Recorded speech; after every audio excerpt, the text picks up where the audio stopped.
This library has been in the center of this community for nearly 20 years, but with growing populations and changing needs, it is time for something new. As part of the redesign, they're wanting to hear from everyone of all ages. I'm Kate Sherman, covering Colorado First.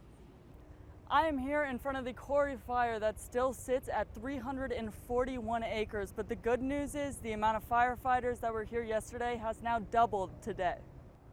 Flames are still a quarter-mile away from any buildings, and luckily no structures have been lost in this fire yet. I'm Kate Sherman, covering Colorado First.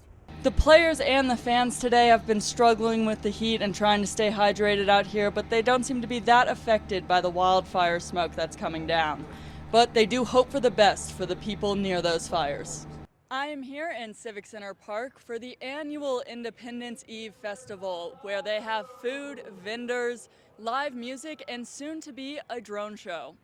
It's supposed to get up to 100 degrees today here in Colorado, and one of the many ways people are choosing to cool down is by rafting down the Cashley-Poudre River. All of Colorado's population is growing, and the city of Wheat Ridge has been listening to their community, asking how they can still grow their city while maintaining the charm. The city is taking public comment through June 26. In Wheat Ridge, I'm Kate Sherman, covering Colorado First. Thank you for joining us today. I'm Kate Sherman. We begin with breaking news. We are continuing to cover the fire ripping through northern Colorado. No one has been hurt. We will continue to bring you important updates on air and on our 24-hour stream. Now, a controversial story of a man who refuses to evacuate from the Alexander Mountain fire. Your political specialist, Sean Boyd, sat down with Governor Polis to talk about the fires burning in our state. New research shows Gen X and millennials have a higher risk of developing cancer than older generations. Justice Takes Flight, a nonprofit group of volunteers who helps families with missing persons in Colorado, says they see scams like this in about 90% of the cases they take on. And unfortunately, as AI becomes more sophisticated and widespread, these scams will only become more believable. The worst part is, not only do these scams harm the families of the missing people, but they can take valuable time and attention away from actual tips. The stock market is trying to recover after Monday's plunge. Dow Jones fell more than 1,000 points. 3 Colorado police agencies joined forces Friday night, setting up DUI checkpoints around the metro area. And more than a dozen people were arrested for allegedly driving under the influence. These 48 hours are being called the Gold Rush. Lots of medals up for grabs. And it wouldn't be the Paris Olympics. The World Dog Surfing Championship happened in Northern California this past weekend. Dan and Justina Oldehoff were camping in Wyoming with their son and dog when their Ring camera caught something they could have never imagined, a fire ripping through their home. And now they have been shocked again by the amount of support their community has shown them in this time of need. Someone willing to move out of their home to go stay with her mom, for us to stay there, for us to have a roof over our head and some stability for our kid. Dan and Justina have run a nonprofit organization out of their home, helping NICU parents after losing their first son, Carter, back in 2019. When that happened, they started a foundation called Carter's Cause.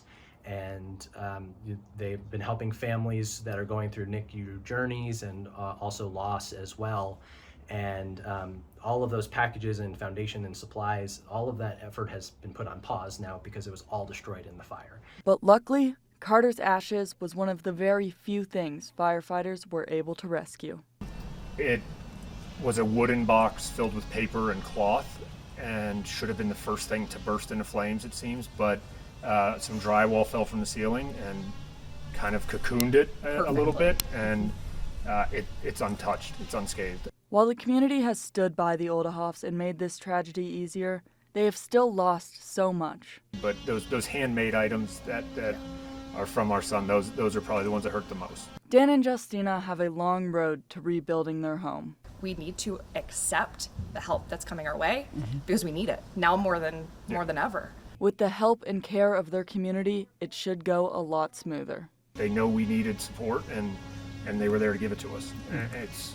It's been nationwide, really, the support we've been given.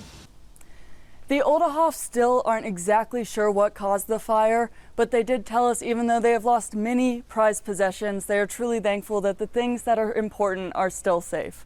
Themselves, their son, and their dog. In Littleton, this is Kate Sherman covering Colorado First.